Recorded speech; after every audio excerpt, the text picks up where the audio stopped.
তবে কিছু বিষয় খেয়াল রাখতে হবে। যারা বিড়াল পোষে বাসায়, বিড়ালের জন্য কোনো অবহেলা না হয়, কোনো অযত্ন না হয়। বিড়ালের যখন খাওয়ার প্রয়োজন খাবার দিতে হবে, তার যত্নের প্রয়োজন যত্ন করতে হবে। ঘুমানোর জায়গা দরকার, তাই ঘুমানোর জায়গা দেওয়ার দরকারটা আছে না নাই? তাকে যত্ন করতে হবে। ইভেন হাদিসে এসেছে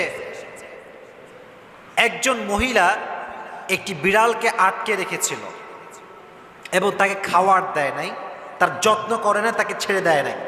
হাদিসে এসেছে আল্লাহ তাকে জাহান্নামে নিক্ষেপ করেছে, নাউজুবিল্লাহ পড়ান। এজন্য বিড়াল থাকা দোষের কিছু নয়, বাট যত্ন করতে হবে, 1 নাম্বার পয়েন্ট। 2 নাম্বার পয়েন্ট, নবীজি বলেছেন হাদিসে, যে ব্যক্তি প্রাণীর উপরে দয়াবান হয়, যত্নশীল হয়, রহম করে, আল্লাহ তার উপরে রহমশীল হয়ে যায়। সুবহানাল্লাহ পড়ে। আপনি প্রাণীকে মায়া করবেন, আল্লাহ